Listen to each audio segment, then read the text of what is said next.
Good evening, and welcome to the Reagan Library. My name is David Trulio, and it is my privilege to serve as the President and CEO of the Ronald Reagan Presidential Foundation and Institute. We start all of our official programming with the Pledge of Allegiance, so I'm going to ask you to please stand and join me in honoring our flag and all those who serve under it. I pledge allegiance to the flag of the United States of America and to the republic for which it stands, one nation, under God, indivisible, with liberty and justice for all. So before we go further, there are a few people in the audience I'd like to recognize. The first is Major General Jason Cawthorn, Acting Deputy Director of the Missile Defense Agency.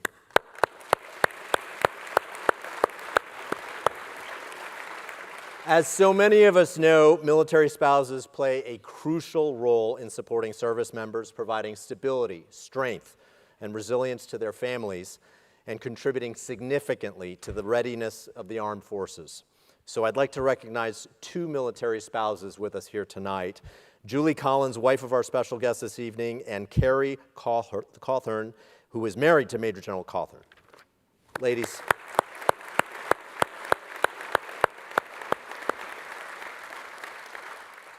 In the prologue of his autobiography, President Reagan said, "Our dealings with the Soviets and theirs with us had been based on a policy known as mutually assured destruction, the MAD policy, and madness it was. It was the craziest thing I ever heard of. Simply put, it called for each side to keep enough nuclear weapons at the ready to obliterate the other, so that if one attacked, the second had enough bombs left to annihilate its adversary in a matter of minutes."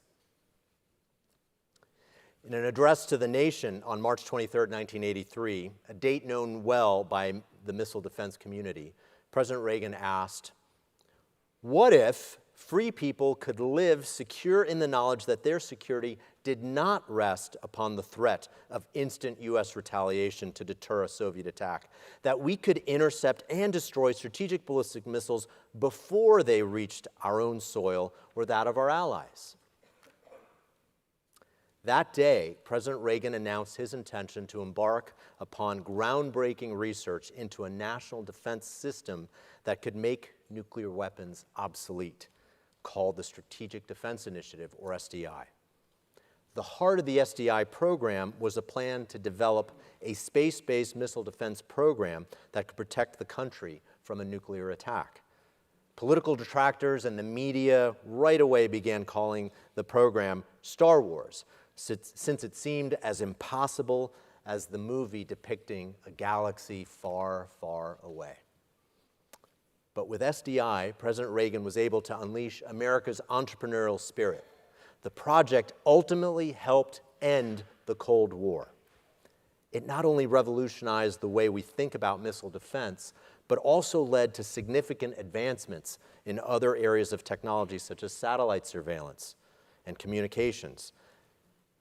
America and its allies around the world benefit from that technology and that initiative to this very day. We are fortunate to have with us this evening Lieutenant General Heath Collins, who leads the agency whose mission it is to develop and deploy a layered missile defense system to defend the United States, its deployed forces, allies, and friends from missile attacks in all phases of flight. Lieutenant General Collins exercises management oversight over the missile defense system, which includes program management of missile defense resources, which he synchronizes with the military services in support of combatant command requirements. Overall, the Missile Defense Agency is an $11 billion global organization with more than 9,000 military, civilian, and contract personnel. Lieutenant General Collins entered the Air Force in 1993, and his distinguished career spans acquisition, space, test, operations, and staff assignments. Those roles encompass weapons, electronic countermeasures, space, radar, intelligence, surveillance, and reconnaissance, nuclear, fighter, bomber, and of course, missile defense systems. For what will undoubtedly be a fascinating discussion with a key leader defending our nation, please join me in welcoming to the stage Lieutenant General Heath Collins.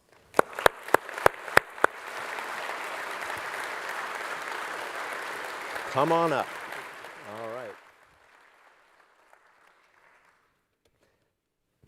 And to make matters even more fun, we have a video. In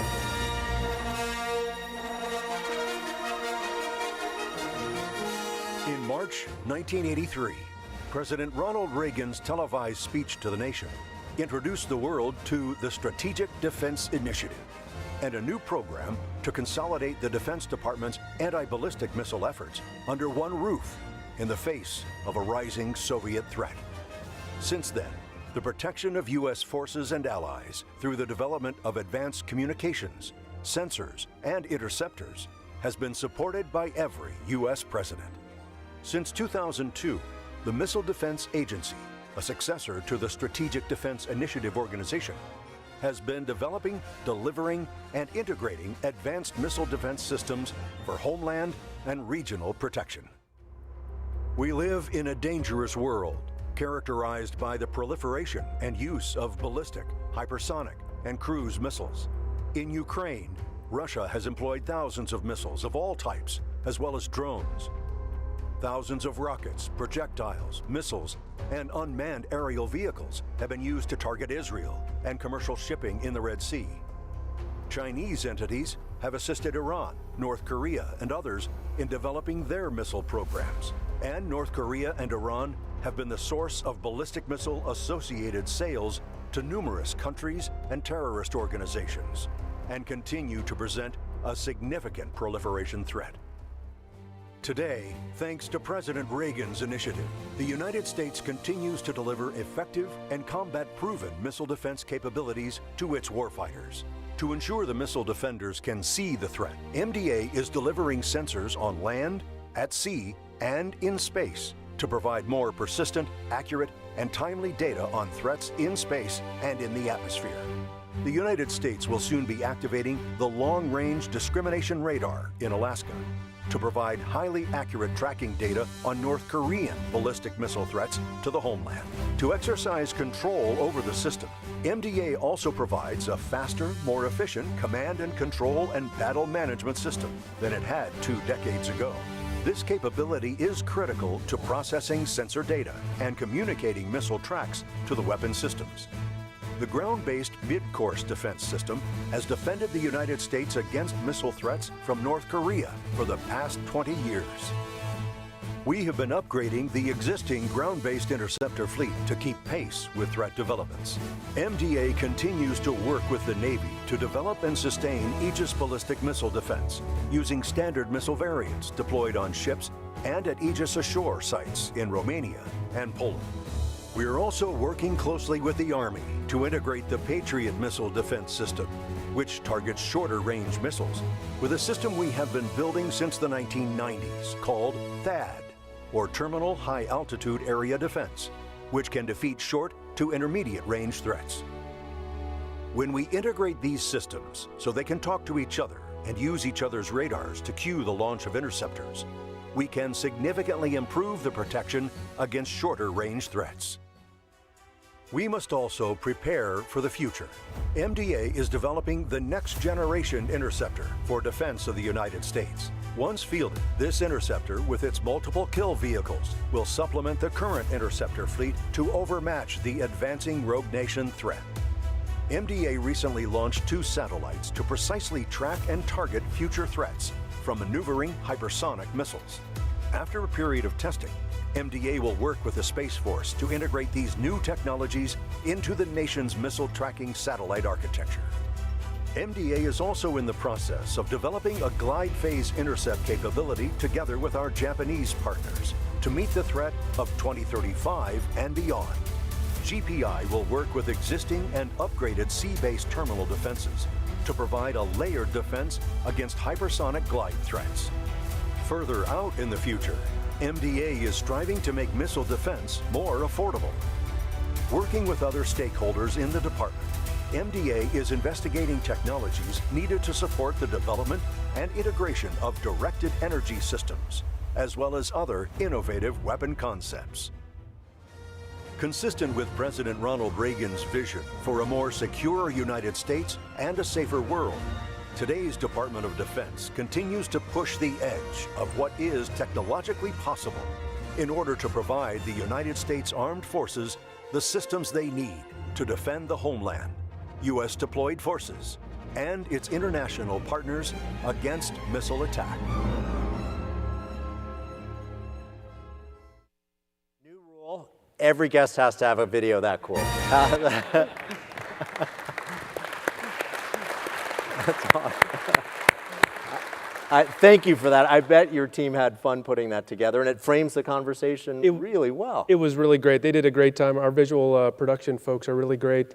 The vectors I gave them about a week and a half ago, they weren't so happy with, but they made it come together, and it's just awesome. We're really proud of what they brought. Love it. Well, the video does a great job framing, but tell us about, or maybe elaborate on some of the themes in the video. You develop but don't operate as the Missile Defense Agency. Tell us about with whom does your agency work, both inside the Department of Defense, outside of DoD, and with Congress? How does it all work together?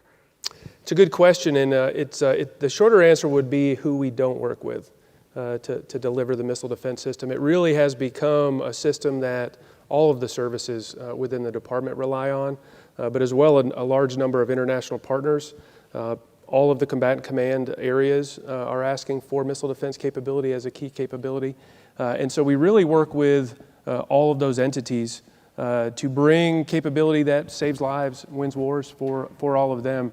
Our services, we have very tight relationships with the services. Our ground-based mid-course defense system, the only system that's out there to protect the homeland from incoming intercontinental ballistic missiles, that's operated by the Army National Guard.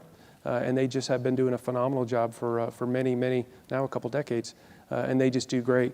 But then as we matured into theater missile defense in our past, we also started bringing capability to the warfighters, directly to the Army and directly to the Navy.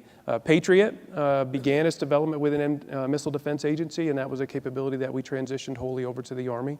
And then THAAD, the Terminal High Altitude Area Defense System, that really gets the upper tier of missile threats. That is one that we develop and we sustain, but the Army soldiers in the field are the ones that operate it. Aegis weapon system, missile defense of our deployed fleet forces, both SM-6 for terminal for endgame defense and SM-3 Standard Missile 3 for upper tier. EXO outside the atmosphere missile defense is also a key foundation of what the Navy does to protect themselves, but also to protect our partners and our friends.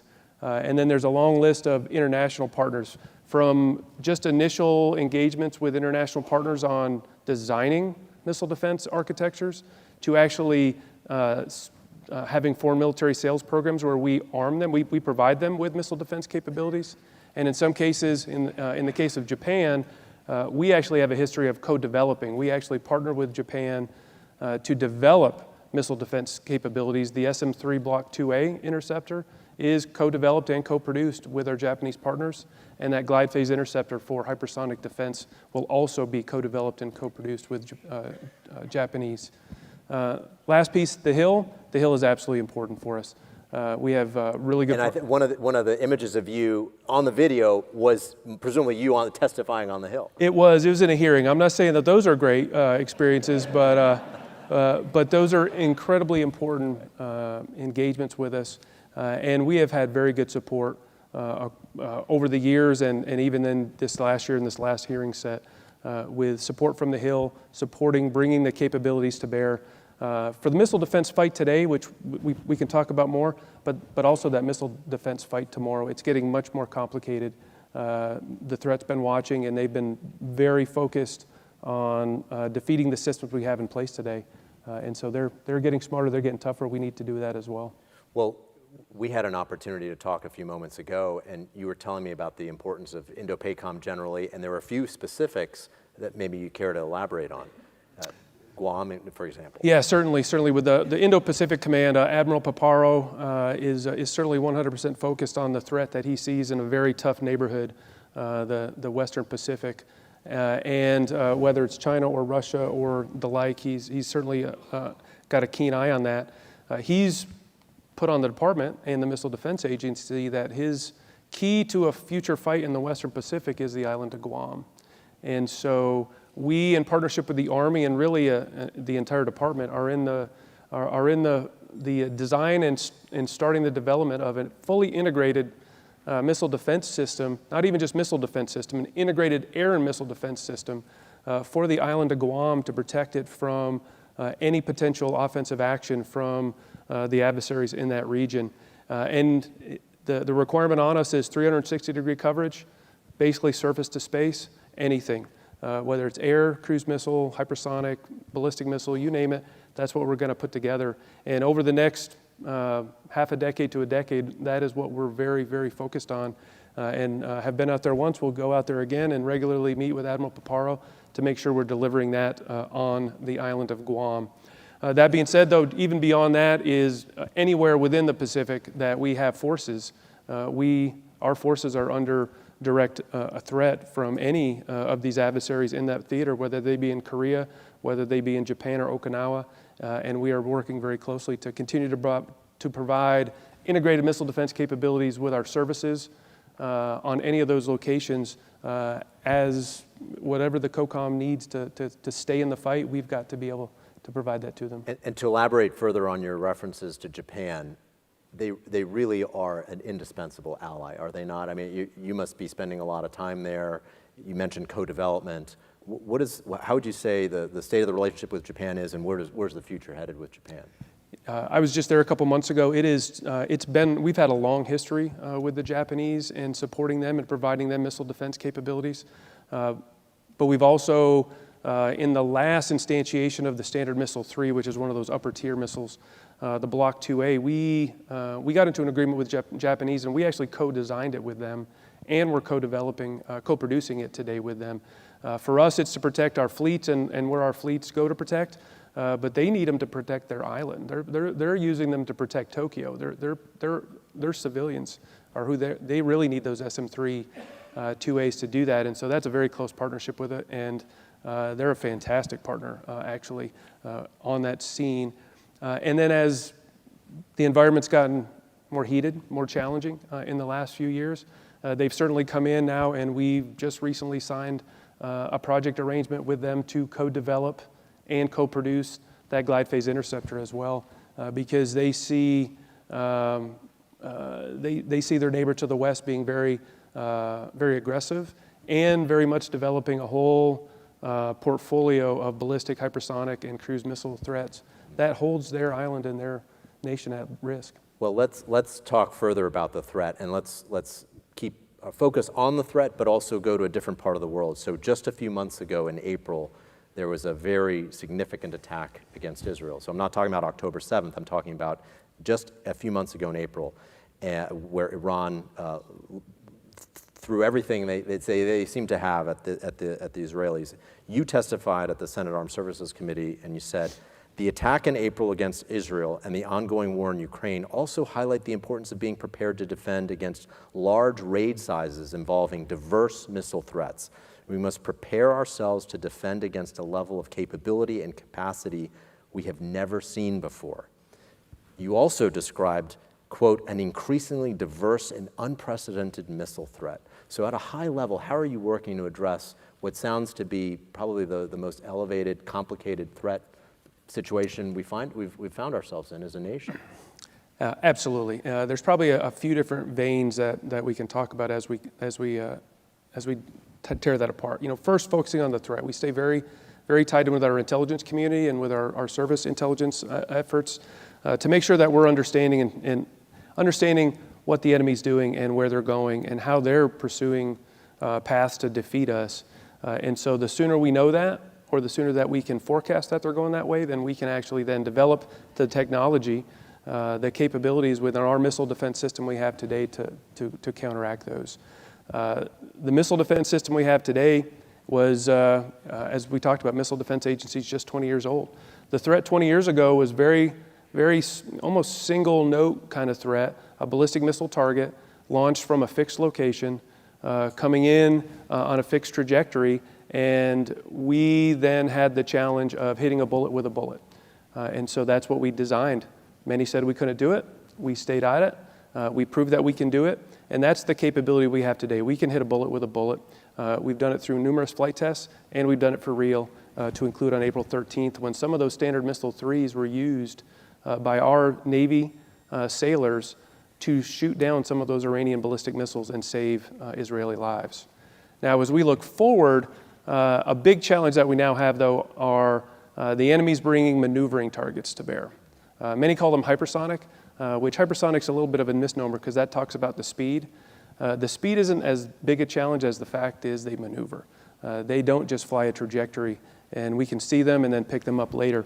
We've really got to hold them under custody as we move forward. That really is challenging the systems we have and put in place today. And so we have an architecture, a development plan, where from the detect loop to the command and control loop to the interceptor engagement loop, we're developing technologies and putting those in place to develop a full hypersonic kill chain to take out that hypersonic weapon as it goes forward. We have some capability in the field today with our existing radars, and the Standard Missile 6 has some capability against a maneuvering target at endgame, but we want to go more in the layered approach and be able to shoot them farther away from our forces. Probably the last thing I'll touch on is the other way we looked at the fight 20 years ago was we had ballistic missile threats coming in from up high. Missile Defense Agency, we've got them. Then we have low-level fighters and missiles coming in down low. Services, you take those. What we're seeing today in Ukraine, and we saw it on April 13th and 14th, was all of them came at the same time from basically the surface with one-way UAVs to space with ballistic missiles and cruise missiles in between. All came in at the same time in a quantity that we hadn't seen in the past anywhere on the world. And so that integrated capability of offense at a raid size or a numbers game that we haven't seen before, that throws a challenge into us to get closer, even more closely integrated with our service components, because we're all seeing a much more complicated scene. And as we start trying to, who's shooting at this one, who's shooting at that one, and handle those kind of raid sizes like that, it's going to be, we've got to come closer. We call the term integrated air and missile defense is the term we use. We're definitely looking, in the video showed a couple examples of how we're trying to make sure the Army system, the Navy system, the Air Force system, and our system are integrated together for that integrated fight. Biggest case study where we're pulling that together is Guam, so we go back to Guam. Guam is really going to be a catalyst for how we do integrated air and missile defense of any place in the future, but Guam is really that use case that's really driving the entire department.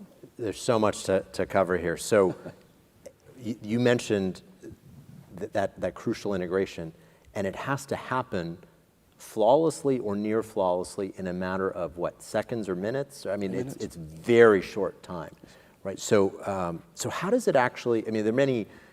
We're not far from Hollywood. There are many depictions in the media of how it happens. But let's say, like literally, in 10 seconds from now, bad actor launches. What happens? Walk us through it, obviously on class level. How does this all play out? Yeah, certainly. I'll do the case of an inbound to the homeland. So North Korea launches an ICBM towards the United States. The first tip-off that we will have is from our space assets, from the Space Force. An old system I used to work called Space-Based Infrared System. We have satellites that are out there that are looking for and tracking missile launches anywhere on the planet at any time. So we'll get a tip-off very soon after light-off that there's been a missile launch, and the space assets will give us the first tip-offs into our system. And we're talking minutes here, like very quick? Pretty quick. Okay. Pretty quick. And then we have forward-based, ground-based radars that will then take those cues and start looking with radars in the Western Pacific and start tracking those targets to get even finer tuning of what we would call fire control data, the data that has the appropriate time accuracy and position so that we can actually close a solution. They'll start tracking them as long as they can. They'll start passing cues to others. We have a chain of sensors on the ground that can pick up any the targets coming from Korea. So that big long-range discrimination radar, LRDR, that's the latest big radar we've put up in Alaska, but it's not the first. And so as we start picking that missile coming up and going out of the atmosphere, the radars in Alaska will start seeing those. continue to develop a better cue, a better idea of where the missile is and where it's going.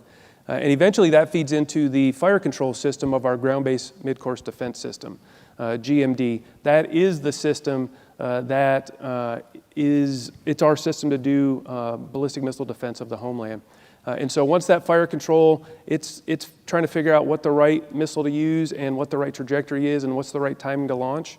It will launch one of the interceptors, either out of the farm we have up in Alaska, or we also have some in California as well, up at Vandenberg. It will pick the right missile to launch, and it will launch to then intercept that missile. Usually the total time of an ICBM from that side of the Earth to this side of the Earth is about 30 minutes.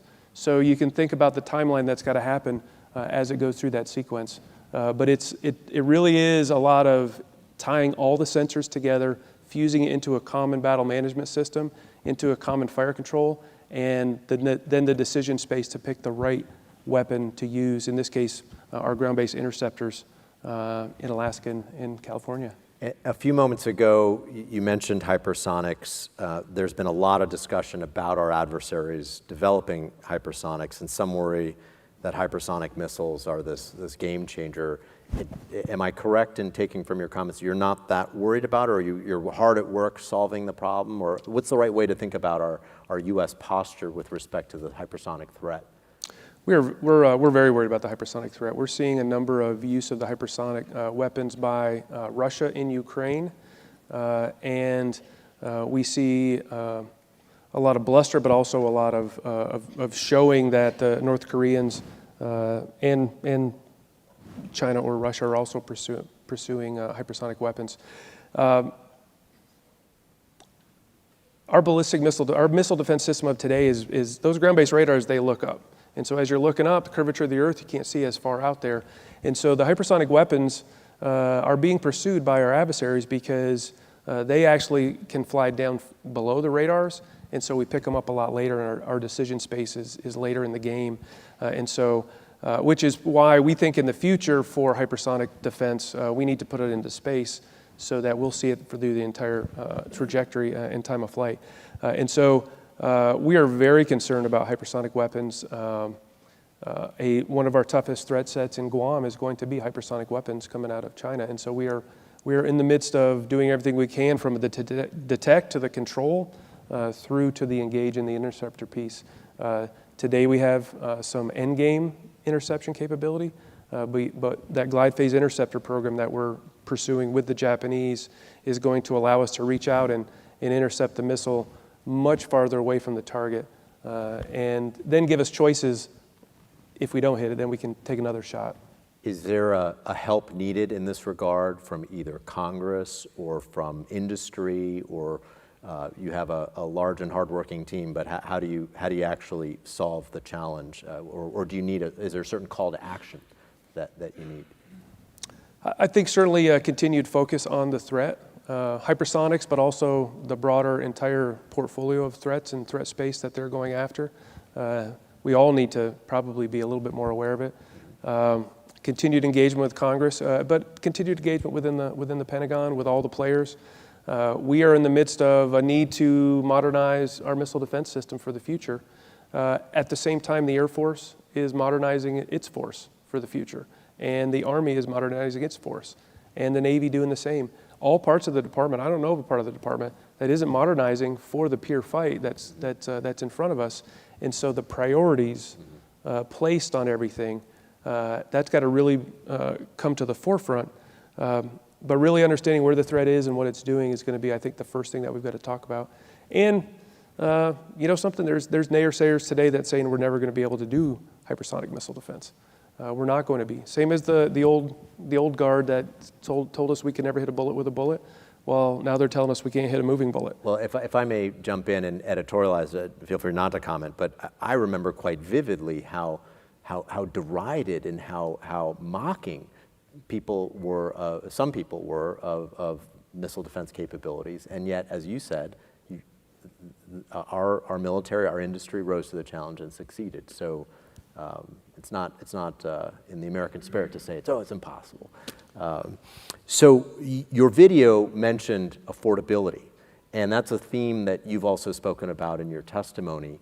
And if we look at the very, very, very successful experience Israel has had in defeating these threats, there is a huge cost imposition anytime rockets that cost a relative small amount get taken out by these very sophisticated systems. Obviously, lives are saved, property is saved, but it is a effective, if for lack of a better word, way of imposing costs. What are some of the technologies or capabilities that you and your colleagues are developing to make this kind of protection more affordable in the future? It is a very tough challenge. I will be honest, Missile Defense Agency in the past hasn't been known as penny savers, but it's a very complicated business as we're really pushing the edge of technology as we go forward. So number one, we need to take a look at the entire system we have today where we can do some cost trades and make it more affordable. But also as we look forward to larger raid size, as you start talking about whether it's the hundreds like Iran threw, or potentially more than hundreds against a more major league player than Iran.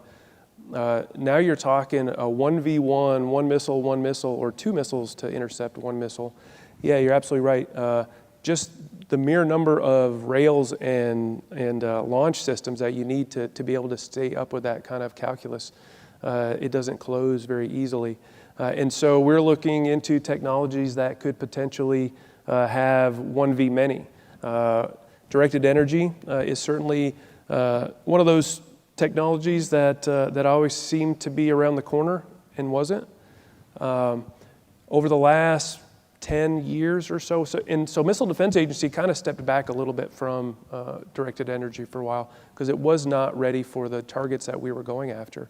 But then in Iraq, in Afghanistan, the use of UAVs really raised to the forefront for the services that they needed to bring some more game to the town. Again, a really low-cost target or a threat, and we were launching really expensive missiles at really small drones. And so the Army and the Navy and the broader department have really been investing in raising up technology on directed energy. And there are a number of systems that are out there in the hands of soldiers and sailors to start using against UAVs. Why do I say that? We have teamed with them to continue to move that technology forward. And we do see a future now where we're getting back into the directed energy market, and we're getting ready to do some prototyping in the next number of years to start taking a look at continuing that ramp up of power on the directed energy side and getting it into a capability that needs to be in the space where we want it. We'd really like it in the air. And if we can put the right energy in the air at the right time, one, we can maybe start doing better tracking and discrimination of our systems, but then we're going to continue to take a look at what the weapons effects are being. If we can have a system that has hundreds or thousands of shots, then if we can bring that to bear, then that's really going to help us against the raid scenario. That's probably a keen one in the near future. Certainly we're looking at artificial intelligence to actually make our decision making faster and better. That helps us as well. And we're teaming with other entities to maybe look at getting a little more left in the kill chain. And so maybe you don't wait for the missile to be launched at you. You do some other action that takes out that missile or the ability to launch that missile as we move forward. And so it's in the last missile defense review, they brought out the term comprehensive missile defeat. And that's really what that is. Missile defeat is use anything you can to defeat the missile. And it may be back somewhere left of launch that you can take some action so that they cannot launch. So that's really, I think, going to be very key for us in the future. Yeah, you mentioned AI. I know from my own experience in the Department of Defense, that's a huge, huge topic cutting across. We're hosting here at the Reagan Library a special exhibition on Star Wars, the movie, but also the Strategic Defense Initiative. It's about defending America and the galaxy, and it tells that story. You had an opportunity to tour that exhibition earlier. One of the amazing things about that movie when it came out is it envisioned these advanced technologies, obviously everything from lightsabers to lasers that could destroy planets and so on. So you just mentioned directed energy. What, in the spirit of future thinking and wide open perception of the future, are there other technologies that are game changers, or maybe your successor's successor may ultimately operationalize, but that are in the early stages right now, or is it more incremental right now in terms of where we are technologically? I would put directed energy in one of those buckets. I can't say we're going to operationalize it under my term. We're prototyping under my term. If it continues on the path of increased capability, I think my replacement or his or her replacement could potentially see an operational directed energy, which will very significantly change the game as we move forward. I think the nexus of cyber with AI and ML and looking left to launch, I think, is going to be an area that we'll never be able to tell you about ever because of classification. Right. But I think that is an area, both defending our system and offensive techniques on their systems, I think are going to be happening and averting conflict probably before anybody even knows anything happened. Well, you mentioned cyber. That's a huge issue across society, across our government, to be sure. By extension, look at CrowdStrike just a few weeks ago. I assume I'm not extrapolating here, but that it is a huge issue for you. On the defensive side, do you feel that you have the tools that you need, or how do you think through cybersecurity, given that I'm sure our adversaries would love to mess with our systems? Absolutely, it's a key capability that we continue to focus on. We have put a lot of energy and design and development into the defensive cyber piece of our system. Is it where it needs to be? It's not. And so we're definitely spending a lot more time in improving our cyber capabilities, improving our ability to identify cyber activities are going on, and also how to defend our system against it. We have a whole defensive cyber ops team on the system every day to do that. But we're also the department's zero trust implementation strategy that we're in the midst of also implementing. Another way to bring a different design into the foundational layer of our networks, our systems, to be able to increase our resiliency. That, I think, is going to be very key as we move forward to continue to harden, maybe not harden's not the right term, to make our system more resilient to enemy vectors. I think on the bad day of the future, the cyber side is going to be the very first vector into our system, well before anybody gets kinetic. So I think we've got to be prepared for that to keep our system in the fight. We've mentioned Israel a couple of times now. Israel is a beneficiary and a partner of the work that Missile Defense Agency and predecessor entities have been working on for so many years now. Systems like Arrow, David Sling, Iron Dome. Can you tell us a little bit more about the nature of that collaboration with Israel, and what does the public need to know about that, and what are the benefits today that are quite tangible? Yeah, absolutely. We have a long-standing partner relationship with our Israeli team. I think they were just out 2 weeks ago. The Israeli Missile Defense Organization leadership was out talking with us about, frankly, analysis of the April 13th attack and how it all went, and to pull lessons learned to make their system better. We've been partners, depending on the system, on the Arrow. So they have a tiered system. So think Iron Dome is against rockets and mortars, closer in, point defense kind of system. David Sling is a level above that, more cruise missile air targets and those type of things. And then Arrow is the upper tier, the larger missiles that go out of the orbit or go high in the orbit. And so we have been partnered with them co-developing Arrow and David Sling. And then for all three systems, we've been helping co-produce. And so a number of the components within those systems are actually produced here in the States by our industry base to make sure that they can have the right resilient capacity and capability to continue to build the systems that they're using every single day to protect their lives. And we're starting to develop or work with them on Iron Beam, which they're getting into the directed energy market as well to do those larger raid size lower complexity threats like UAVs and things. So it's been a strong relationship. It's going to continue to be a strong relationship, and we're pretty honored to be a part of that partnership as we've looked over the last year. Industry has come up a couple of times. The defense industry is indispensable to what you do because that's where the technology comes from. How do you assess the state of innovation?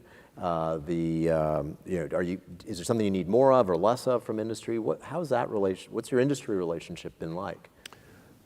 We do rely heavily, wholly on industry to bring the capabilities to bear that we have in our missile defense system. And they've been great partners over the years, over the decades. And the systems that we have on watch today wouldn't be there if we didn't have our industry partners. And they wouldn't be staying on alert if we didn't have our industry partners as well to continue to help sustain and solve those problems and make those better. As we move forward, I think we do, though, need to get back to the core roots of the Missile Defense Agency was innovation, risk-taking, and ability to move technology forward faster and bring it to bear faster. We've got to spend more time on that. My motto is go fast, think big, and so the go fast piece of it is nobody can go fast enough for me, and so we've really got to figure out how to streamline everything we do. And it's just not even the tech, it's the paperwork. The paperwork on our side and the paperwork on the industry side. It is no joke crazy how long it takes to get through all of it, and there's no reason for it. We've got to continue to get after that. But we also need to be able to understand and take deliberate risk decisions and actions. When you get an operational system as important as GMD, as Ground-Based Midcourse Defense, you kind of get into a mode where, boy, I've got to make sure that's always there, and you start really taking every risk decision differently, and you don't want to take as much risk when you have that system that's already operational. We've got to continue to think through how we can bring capability faster to the field. And I've got a transformation office I set up in the Missile Defense Agency to increase how we approach business. And frankly, and I've talked to industry before, we've got to be challenged on all sides on how we can go faster and bring capability to the fleet, to the force faster than we are today. I'll editorialize that I think there's a citizen element there, which is citizens to demand of their elected officials that folks such as you be given the run room to take risks, because every time there's a test and if it doesn't go perfectly, then you get criticized, right? But part of testing is figuring out what doesn't work so that you can then correct it. So you may wish to comment or not, but Not. Yeah, good. Let's talk about your organization. You're based in Huntsville. Yes. Your deputy is in the Space Force. Mm-hmm. He's also in Huntsville, is he not? He is. Right, so tell us a little bit about Huntsville, the whole ecosystem there. What does the broader public need to know about that? Huntsville is really the core of our agency. About 65-70% of Missile Defense Agency workforce is in Huntsville, and it's been there for some time. We have, and then we have Fort Belvoir, Colorado Springs, Colorado, and Dahlgren, Virginia are really our main sites where we have folks. But Huntsville has most of the engineering core is there, and a lot of the other ilities and tests and things go on there as well. And so it really is a pretty phenomenal little community. It's a big little city with deep roots in the space industry, deep roots in the missile defense industry, and you know, for Mayor Battle, it was voted the #1 place to live last year. Anyway, so it has a number of schools, very deep, engaged with the Arsenal. Redstone Arsenal is the Army post there. And it produces a lot of tech. And the industry base there as well, there's a lot of primes as well as non-prime industry partners there that really bring stuff to NASA, stuff to Missile Defense Agencies as we go forward. So it's really a really good incubation spot for developing a tech workforce and bringing them to bear. And so it's pretty phenomenal there, and they are supporting us readily. And I was just talking to a bunch of them last week and said, keep them coming. We need more tech workforce because, again, everybody's trying to modernize, and so we need to continue to bring a talented, educated, empowered, innovative workforce to bear on our problems. But I think Huntsville's up for the challenge. Am I reading you correctly that finding good STEM-educated talent has been a challenge? Yeah, all of those stakeholders and players I just mentioned are all trying to hire the same people. Yep. You get the best and brightest coming out of college. We're all at the job fairs elbowing each other, trying to get after folks to bring that. It's just a tough market because there's so much. This is an important note for those in school listening. This field seems to have ample opportunity. Absolutely. Great. So you're deputies in the Space Force. Tell us about our newest military service. What does the public need to know about the Space Force? How does the Space Force fit in with all the other services that have come up in our discussion so far? Yes, so through most of my career as an airman, I actually worked developing and acquiring space systems with Jason, with General Cawthorn. And so it was only later in life that it was the tough decision of stay with space or stay with Air Force, and here I am. So it's really good to work with Jason again.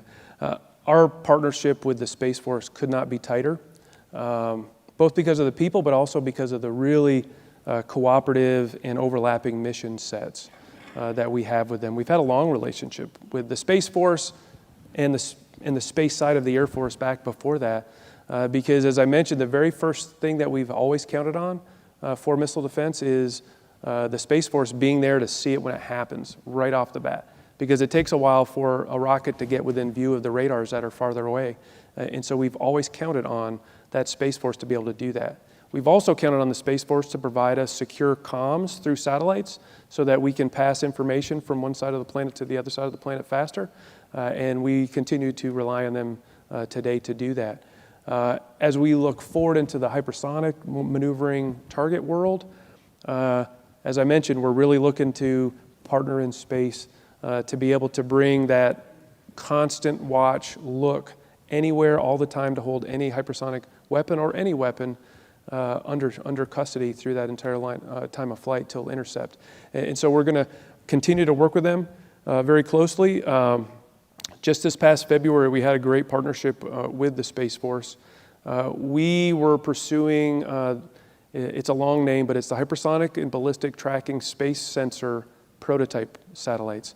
So short term, it was 2 prototype satellites with payloads on them that we developed so that we could prove out the ability to have the sensitivity, the timeliness, and to pick up and track a hypersonic vehicle and provide fire control data through the loop fast enough to be able to close the kill chain on a hypersonic target. And so we worked very closely with partners in Space Force. They're also working on some wide field of view imagery satellites as well. And we partnered together and put them onto a booster procured by the Space Force. So it was really a Space Development Agency, Space Force booster with MDA prototype satellites, all put together at one time to launch and test out that capability. And we're in the middle of testing and proving out the capability of that technology. But in the meantime, we've also been partnered with the Space Force and their force designers such that they're capturing our requirements for doing missile defense in the future, and they're baking it into the systems that they're producing in the future. They're proliferating a space layer, kind of like a Starlink layer in Elon Musk. The space, not as many, but Space Force is also looking to do a layer of sensing satellites and comm satellites to change, really, frankly, I think the way we do missile defense, but also probably a lot of the other capabilities we do in the department. They're in the middle of doing that. We're tied with them hand in hand, and they've just been great partners, and they will enable our future for sure. Well, today, the interceptors and many of the sensors that are key to our defense are based on Earth, and we touched on that earlier. And it sounds like space and sensors in space is going to be more and more important. So can you elaborate about the role of space-based assets, where you see that evolving into the future, and what role they'll play? You know, as I meant, I think the detection, the comm layer, that layer is going to be really important. You know, there's a large political hot potato of whether we put interceptors in space as SDI originally envisioned, or a laser in space as we looked at in the past. You know, I think today we're not pursuing any of those. We're pursuing the detect and engage, detect and command and control first. So this is a policy issue that Congress and the administration It's probably that, but it's probably also just the balance of money today to deliver capabilities today in the near term, or how much do you want to look forward into it? It's a resource so is battle as well. Is this one of these classic hard choices? And more broadly, what are the hard choices that policymakers that you would flag that have to be addressed, or hard choices that are within your purview? Yeah, it's certainly a choices, a big choices kind of mode. And in today's fight and today's look at the peer threats, our focus is more on the regional missile defense fight against China or Russia. And so we're putting more focus on the systems that we need forward-based with our soldiers and sailors and airmen and guardians and Marines to take a look at the regional fight and not spend as much on the larger, bigger, expensive space technology pass that we could answer maybe a future call. So we've talked a good amount about the future and also the present, but let's focus in for a moment about the present. So right now, the ground-based mid-course defense system there's a key part of it just up the coast at Vandenberg Air Force Base. Can you tell us about what that is today? Because right now, at this very moment, there are people on watch. And if, God forbid, there was something that got shot at us, they would spring into action. But can you tell us a little bit more about the basic elements of the system that's protecting Americans right now? Yeah, absolutely. GMD celebrating its 20th year in operations. So many people don't know that we've had an ICBM ballistic missile defense system for 20 years. It really, as I continue the mantra of detect, control, and engage, I mean, the detection, we have forward-based radars in many different locations, to include ground-based radars coming up in Alaska to do the sensing piece and the fire control piece. Excuse me, the tracking and discrimination piece to then pass the control data into we have a command and control battle management communication system, C2BMC. Just rolls off the tongue. It is the system that can take any sensor and all the sensors and get the right data to the right shooter, in this case, the GMD fire control system, to then calculate and close the shot. The GMD fire control system, located in a couple locations. I've mentioned Alaska, and we have interceptors in Alaska as well, and we also have interceptors in Vandenberg. And then we also, though, our key leadership on the ops side is U.S. Northern Command. General Guillot out of Colorado Springs. He has the mission to protect North America, to protect the homeland. And so he is tied very much into this system as the final decision authority on launch. He's the combatant commander. He's the combatant commander, and the watch officer that is in his command center is the one that gives the go-ahead to do the final, the go-ahead to launch on the intercept. So sensors out front, command and control global, and interceptors in Alaska and California. So let's take a moment and talk about the past. So we're fortunate here to have part of our archives and on display at our special exhibition on Star Wars and SDI, an authentic command launch equipment console, or a CLE, and we got to see it a little earlier. So it was retired from active duty to make way for an upgrade, but I'm curious, just maybe because people can literally see it upstairs, what was its role, and also were there any reflections, or what came to mind as you saw this piece of 90s era technology? Well, you heard me. The first thing I said was that was still in operations in 2015. Anyway,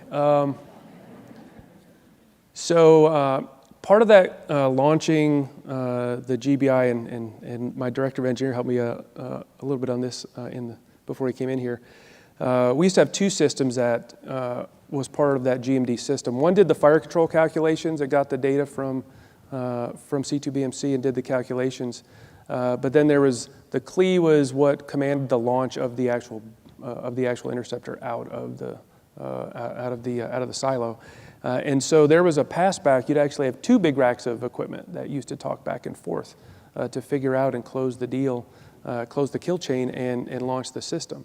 And so that has all been consolidated into a rack that's smaller than, we've taken two big racks and put it into a rack that's smaller than just the one upstairs. And to do that mission together and faster, more reliably. And also we've modernized that to the point where now we're trying to get that system ready for the new interceptor that we're working on. There was a picture of it, the Next Gen Interceptor, which is a foundational change in capability that we're going to bring to bear to tackle tomorrow's ICBM threat as it comes in. So let's take a moment and talk about you. You've had a remarkable career. You entered service out of ROTC from Clarkson University. There are young people today considering a career in public service, maybe thinking about joining the military. As we touched on earlier, there are all kinds of opportunities for people with technical skills. What's your message to them about serving their country, maybe wearing the country's uniform? What inspires you, and how do you inspire the junior members of your force, and how do you help recruit people? Absolutely. It's been a crazy career. As I came out of, good thing you talked about college, because if you would have talked to me coming out of high school, that was questionable. So I was a little challenging in high school. So you can be a goof off in high school and make it to lead the Missile Defense Agency. Well, you can want to be challenged and always want to compete and do something. And if you're not finding it in school, you may have problems with your school. But then that kind of individual then finds the Air Force, which provides focus on something just bigger than I could ever imagine that I would have done growing up in a small defunct mining town in upstate New York. And so pursued a ROTC scholarship, was going to do my 4 years and get out and make the big time bucks.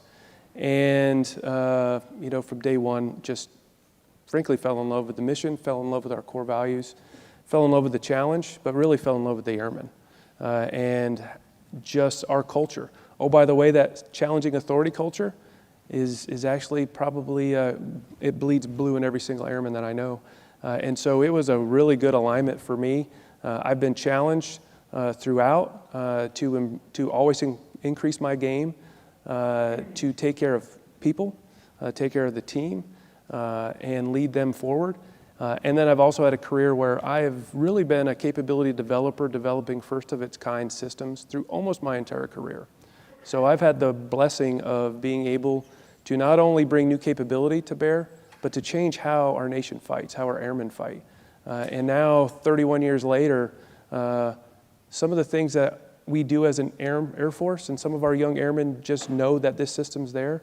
I was a part of that. They didn't even remember what the old system was like. It was a dog. It was like those sun servers that we saw upstairs in the CLE. And so the ability to take care of people and lead them and build teams and deliver capability that's game changing, all part of defending this nation. That's what the military brings. That's what service brings. And it is actually amazing. It's been 31 years already. And blessed to be here in Missile Defense Agency. There's no bigger challenge ahead of us than what we need to do in our missile defense enterprise. And I just look forward to continuing to serve and bring what I can to the fight. We got to spend time today visiting both the Reagan Library's permanent exhibition and, of course, the Star Wars and SDI exhibit. You also had a chance to pay your respects at the final resting place of the President and Mrs. Reagan. As a lifelong public servant, as the director of the Missile Defense Agency, what did today's visit mean to you?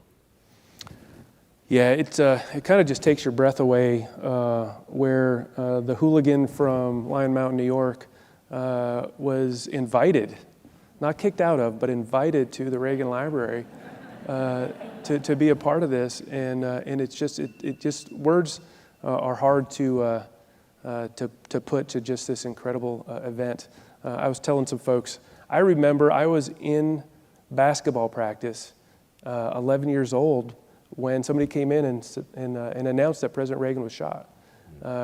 And so now to be here and see his legacy, to see what he did, I mean, the quotes around here just, you just can't capture enough of the quotes and how brilliant and what a people person and what a leader he was as we went forward. So it just means a ton to be able to be here with Julie, to experience this.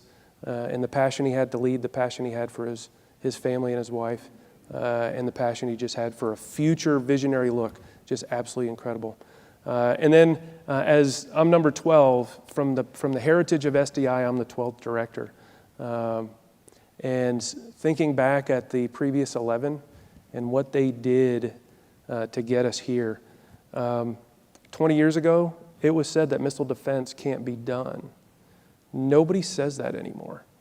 It's basically the leadership of SDIO, BMDO, MDA that has basically changed the way we fight on the planet and allowed that capability to become commonplace now. Now we're up for the next task. We've got a big challenge ahead of us, maneuvering targets, and we'll get after that as well. And be told we can't do it, and we were going to be able to do it. And so I'm just going to love it as President Reagan would want us to do. Lieutenant General Heath Collins, we're honored by your service. Thank you so much for spending time with us today.